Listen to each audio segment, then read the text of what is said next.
پاکستان نے بہت نقصان اٹھایا ہے. کلائمیٹ کے نقصانات پاکستان پر بہت سنگین شکل اختیار کر گئے ہیں، جس کے لیے اس جو ریالٹی ہے اس کو دنیا کے ڈیولپنگ نیشنز کی مدد کرتے ہوئے جو ڈیولپڈ نیشنز ہیں ان کو بھی اپنا کنٹریبیوشن دینا ہوگا. اور اس کے لیے آپ جانتے ہیں کہ جو ہی ہمارے پاس غیر معمولی فلڈز آئے تو بلاول صاحب نے کمر کس لی. انہوں نے پاکستان کے اندر UN سیکرٹری جنرل کو بلانے میں جو کامیابی حاصل کی، اور پھر وزیر اعظم پاکستان نے جس طریقے سے اس پورے ان کے دورے کو فارن منسٹر کے ساتھ مل کر ارینج کیا، آرگنائز کیا، وہ آپ کے سامنے ہے. مختصر وقت کے اندر یونائٹڈ نیشنز کی توجہ پاکستان کے ایک بڑے سنگین مسئلے کے اوپر لانا، یہ اس حکومت کی ایک کمٹمنٹ اور ان کے جو ایک پیشن ہے لوگوں کو سرو کرنے کا، اس کا نتیجہ ہے. اب بھی جو وہاں پر کانفرنس ہو رہی ہے اس کے اندر بھی بلاول بھٹو صاحب پاکستان کا ہی مقدمہ رکھ رہے ہیں. کلائمیٹ چینج کا جو لاس اینڈ ڈیمیج جو کامیابی سے ہم نے دنیا کو بتایا کہ یہ ضروری فنڈ ہے اور یہ ضرورت ہے نہ صرف پاکستان کی بلکہ ہر اس ملک کی جو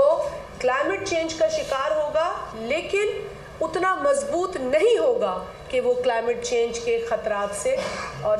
سنگین نتائج سے نبٹ سکے. تو یہ کامیابی میں سمجھتی ہوں کہ نہ صرف بلاول صاحب کی ہے بلکہ پاکستان کی کامیابی ہے کہ اتنے جو جس طریقے سے بلاول صاحب نے کام کیا ہے، یہ ہماری خوش نصیبی ہے کہ ایسا فارن منسٹر ہمارے پاس ہے جو دن رات محنت کر رہا ہے پاکستان کا مقدمہ عالمی سطح پر اٹھانے اور اس پر لڑنے کے حوالے سے. یہ تمام میٹنگز UN میں ہو رہی تھیں، پھر الگ بھی کچھ میٹنگز وہاں پر جاری تھی جہاں ممالک نے حصہ لیا، اور پیس اور سیکیورٹی کے حوالے سے بھی بات ہو رہی تھی. آپ نے دیکھا ہے کہ وہاں پر انڈیا بھی پارٹیسپیٹ کر رہا تھا، بھارت بھی وہاں پر موجود تھا، اور وہاں کے جو ایکسٹرنل افیئرس کے منسٹر ہیں جو کہ فارن منسٹر ہوتے ہیں، انہوں نے ایک بہت ہی حقارت انگیز میں کہوں گی ایک بہت ہی فضول قسم کی ایک سٹیٹمنٹ انہوں نے دی، جس کے نتیجے میں پاکستان کے فارن منسٹر جناب بلاول بھٹو زرداری صاحب نے اس کا جواب دیا. یوں تو پاکستان پیپلز پارٹی آپ بھی جانتے ہیں اور آپ اس بات کے گواہ ہیں سارے کہ پاکستان پیپلز پارٹی نے ہمیشہ ایک موقف رکھا ہے، اور شہید محترمہ بے نظیر بھٹو صاحبہ نے تو خاص طور پر اس پر بڑا کام کیا ہے کہ ساؤتھ ایشیا کے اندر جتنے بھی ممالک ہیں ہمیں مل کر کام کرنے کی ضرورت ہے. پاکستان کے جو پڑوسی ممالک ہیں ان کے ساتھ اچھے روابط کی بات پاکستان پیپلز پارٹی نے ہمیشہ کی ہے، بلکہ ہمارے سیاسی مخالفین نے ہم پر جو ہے توپوں کا رخ بھی کیا ہے جب ہم نے امن، دوستی، بھائی چارگی، پڑوسی ممالک کے ساتھ رشتے بہتر کرنے پر ہم نے بات کی تو ہمیں پاکستان کے اندر بھی تنقید کا نشانہ بنایا گیا. بلکہ آپ کو یہ بھی یاد ہوگا کہ صدر زرداری صاحب نے جب یہ بات کی کہ جی ہم حملہ نہیں کریں گے، ہم پہل نہیں کریں گے، تو اس پر بھی ان کو تنقید کا سامنا ہوا. تو پاکستان پیپلز پارٹی نے ہمیشہ اس بات کو اہم سمجھا ہے کہ پڑوسی ممالک کے ساتھ روابط اچھے ہونے چاہیے، اور خطے کو مضبوط کرنے کے لیے یعنی ساؤتھ ایشیا کے ریجن کو مضبوط کرنے کے لیے ہمیں مل کر کام کرنے کی اس لیے ضرورت ہے کیونکہ ساؤتھ ایشیا کے اندر جو ممالک ہیں ان کی عوام کو سہولیات کی ضرورت ہے. پاکستان میں بھی ہم غربت کا مقابلہ کر رہے ہیں، ہم جو عام عوام ہے اس کی تکالیف کو دیکھ رہے ہیں. اسی طرح بھارت اور دیگر ممالک کے اندر بھی جو لوگ ہیں ان کو سہولیات کی ضرورت ہے. لہٰذا اس بات پر ہمیشہ ہم نے جو ہے وہ زور بھرا کہ آپ خطے میں جو ممالک ہیں مل کر، جیسے یورپین یونین ہے، آپ دیکھیں انہوں نے کس طریقے سے کام کیا، بلاکس ہیں بڑے دنیا میں، تو کیوں نہیں ہم اس بلاک کو مضبوط کریں. لیکن اس ریجن کے اندر جو ٹھیک ہے ہمیں چیلنجز آئے ہیں بھارت کے ساتھ ماضی میں بھی، لیکن ہماری بدقسمتی، میں سمجھتی ہوں یہ نہ صرف ہماری ہے بلکہ ساؤتھ ایشیا کی بدقسمتی ہے، اور اب تو میں کہوں گی یہ دنیا کی بدقسمتی ہے کہ اس وقت بھارت کے اندر ایک ایسی حکومت ہے جو صرف نفرت کو فروغ دیتی ہے، جو صرف زور زبردستی مار کٹائی سے لوگوں کو ہراساں کر کے اپنی طرف راغب کر رہی ہے. اور جو بلاول صاحب نے بات کی ہے یونائٹڈ نیشنز میں، وہ بات اس وزیر خارجہ یا ایکسٹرنل افیئرز منسٹر بھارت کے جنہوں نے ایک بیان دیا اس کی رسپانس میں تھا. بلاول بھٹو صاحب نے کوئی پہل نہیں کی ہندوستان کو جواب دینے میں. بلاول بھٹو صاحب نے ایک، جیسے میں نے آپ سے کہا کہ حقارت بھری ایک جو ہے وہ ایک پروپیگنڈا پر مبنی سٹیٹمنٹ کا بیان دیا. اور کیوں نہ دے پاکستان کسی بھی اس طریقے کی سٹیٹمنٹ کا جواب؟ پاکستان جواب دینا جانتا ہے. پاکستان وہ ملک نہیں ہے جو ایک تھپڑ کے نتیجے میں دوسرا گال آگے کرے گا.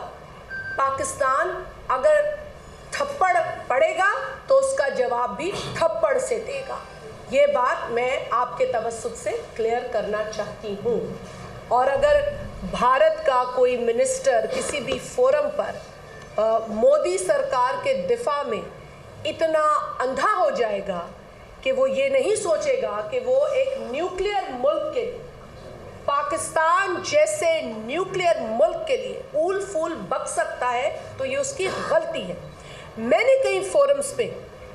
مودی سرکار کے بھیجے گئے ڈیلیگیٹس کا مقابلہ کیا ہے، جہاں پر باقاعدہ وہی جملے کہے گئے ہیں جو اس منسٹر نے یو این میں بولا ہے، جہاں اس نے پاکستان کو ایپی سینٹر آف ٹیررزم کہا ہے. یہ ان کا ایک پروپیگنڈا ہے، یہ صرف آج نہیں ہے. ہم اپوزیشن میں ہوتے ہیں تب بھی ہم لڑتے ہیں، ہم گورنمنٹ میں ہیں تب بھی دفاع کرتے ہیں، کیونکہ ہم پاکستانی ہیں.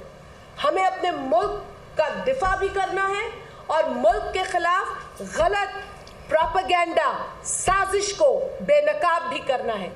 یہاں ہم صرف ایک جماعت نہیں، صرف ایک حکومت نہیں، ہم پاکستانی ہو کر یہ مقابلہ کرتے ہیں. تو بلاول بھٹو صاحب نے جو رسپانس دیا وہ ایک فضول سٹیٹمنٹ کے نتیجے میں سامنے آئی ہے، اور میں سمجھتی ہوں کہ اب ہندوستان کو ایسی رسپانسز ملنی چاہیے، کیونکہ یہ جو مودی سرکار ہے یہ تو وہاں کے تمام ہندوستانیوں کی بھی جو ہے وہ نمائندہ نہ جماعت ہے نہ حکومت ہے. آئے دن آپ دیکھتے ہیں کہ ہم مختلف جو میڈیا رپورٹس ہیں جس طریقے سے مودی سرکار عام عوام کو ہینڈل کر رہی ہے، ڈیل کر رہی ہے، اور افسوس کے ساتھ مجھے کہنا پڑتا ہے کہ مسلمان کو ٹیررزم کے ساتھ جوڑا جا رہا ہے. باقاعدہ سوچی سمجھی سازش کے تحت انڈیا میں مسلمان کو ٹیررسٹ کے ساتھ جوڑا جا رہا ہے. وہاں سے جو اسکول میں کالجز میں پڑھنے والے مسلمان بچے ہیں ان کی باقاعدہ ویڈیوز سامنے آ رہی ہیں کہ ان کے پروفیسرز، ان کے ٹیچرز بھی مسلمان اور ٹیررزم کو اور ٹیررسٹ کو ایک ساتھ جوڑتے اور بچے وہاں روتے بلکتے نظر آتے. ہمیں تو بتایا گیا تھا کہ انڈیا ایک سیکولر کنٹری ہے، ہمیں تو یہ پڑھایا گیا تھا کہ وہ ایک لارجسٹ ڈیموکریسی ہے جو سیکولر ہے. لیکن جب سے مودی سرکار وہاں آئی ہے انڈیا باقاعدہ ہندوازم اور ہندوتوا کے نقش و قدم پر چلتا نظر آ رہا ہے، اور یہ بات اب کسی سے ڈھکی چھپی نہیں. کیا ہوا اگر بلاول بھٹو صاحب نے سچ بولا؟ کیا ہوا اگر بلاول بھٹو صاحب نے وہی باتیں کی آر ایس ایس کے حوالے سے جو وہ خود کرتے ہیں ہندوستان میں؟ کیا خود مودی سرکار سے جڑے ہوئے جو ان کے تمام تر سٹوڈنٹس ہیں جن کو پریڈ بھی کرائی جاتی ہے باقاعدہ، ہندوتوا کی آئیڈیالوجی ان کے دماغوں میں ٹھوسی جا رہی ہے، اور آئے دن ہم دیکھ رہے ہیں کہ کیا جو ہے منظر ہمیں نظر آ رہے ہیں ہندوستان میں. ہم دیکھ رہے ہیں کہ وہاں مسلمان کے ساتھ زیادتی ہے تو وہاں لو کاسٹ جو ہندوز ہیں ان کے ساتھ زیادتی ہے، جو دلتس ہیں ان کے ساتھ زیادتی ہے. اور تو اور آپ سب جانتے ہیں کہ جب یہ شخص نریندر مودی جو آج وزیر اعظم بنا بیٹھا ہے ہندوستان کا، جب وہ گجرات کا چیف منسٹر تھا تو گجرات میں